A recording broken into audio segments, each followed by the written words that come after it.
I am here discussing an article by Garrison and Connect and blended learning. I was interested in the process of how to facilitate inquiry and how blended learning and those matched up. According to them, they have a strong belief that you have to create a community of inquiry for it to work.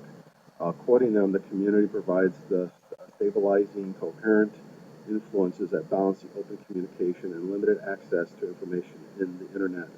For this to work, they feel that there are three main components to this process, as illustrated by this Venn diagram.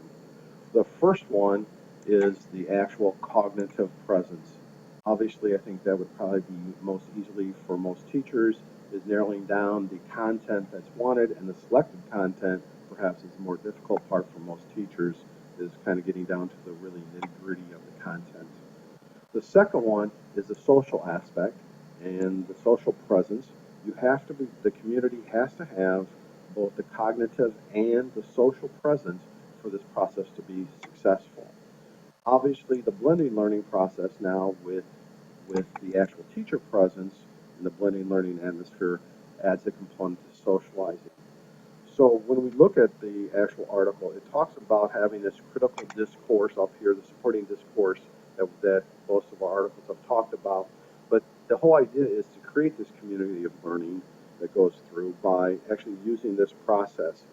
And you have to have all three components, or according to their article, it's not really going to be very successful. So we have to take into effect again the cognitive presence that occurs in the process. Again, I think most of us understand the actual content of our subject, but the social aspects, and they believe that the internet provides that process in blended learning that we can actually create very strong cognitive and social levels in achieving through blended learning.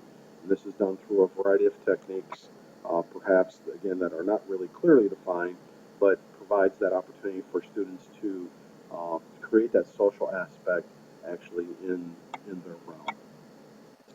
Uh, in conclusion, basically, it talks about scaffolding the process here again, including making sure that we have all three processes for inquiry to be successful